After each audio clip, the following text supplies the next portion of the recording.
Assalamualaikum warahmatullahi wabarakatuh. Kembali di video saya.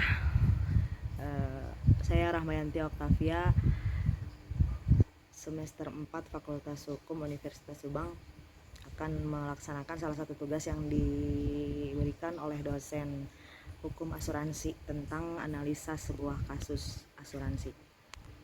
Dalam soal tercantum seorang pengusaha bernama Tuan Kom mempunyai mobil Hyundai Palisade dan mobilnya tersebut dipinjam oleh salah satu temannya tanpa izin. Lalu saat dipinjam itu mobil itu mengalami kecelakaan. Kalau tidak salah nama temannya Mas Popo. Ini hanya ilustrasi.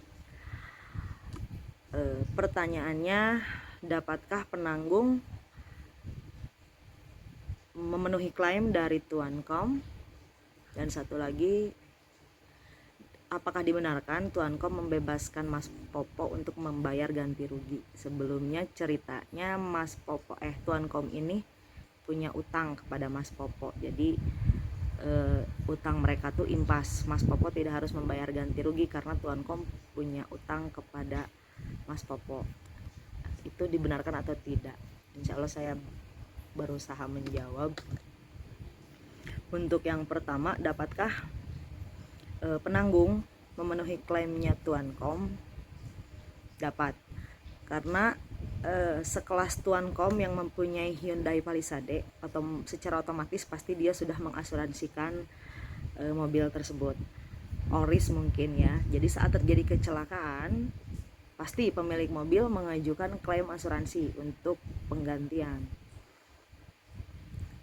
Yang kedua, apakah dibenarkan Tuan Kom membebaskan ganti rugi? Kalau membebaskan ganti rugi karena tadinya ada sangkutan piutang antara mereka berdua, tidak benar. Karena Tuan Kom seharusnya tidak melibatkan masalah utang pribadi ke dalam itu, karena dia sudah mendapatkan penggantian dari pihak asuransi.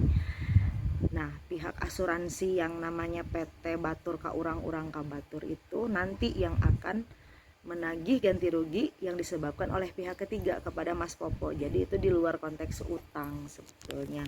Sesuai dengan prinsip subrogasi yang terdapat di dalam pasal 284 Kitab Undang-Undang Hukum Dagang, penanggung berhak atas suatu barang yang dipertanggungkan, berhak atas semuanya, atas tertanggung dan terhadap pihak ketiga jika dia telah memenuhi tanggung jawab membayar klaim tersebut.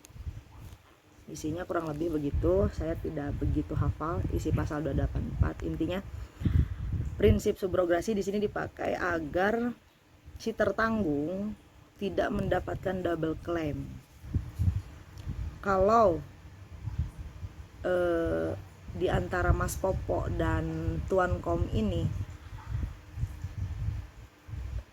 Mas Popo menggantinya dengan cara menagih utangnya kepada Tuan Kom, berarti Tuan Kom mendapatkan double. Mobilnya ditanggung oleh asuransi dan Mas Popo pun sudah membayar kesalahannya. Jadi Tuan Kom di sini diuntungkan. Tapi tidak bisa begitu karena Mas Popo akan ditagih sama pihak asuransi, menghindari prinsip subrogasi yang sudah ditetapkan di dalam Kitab Undang-Undang Hukum Dagang. Mungkin seperti itu paparan dari saya. Mohon maaf jika ada kekurangan. Assalamualaikum warahmatullahi wabarakatuh.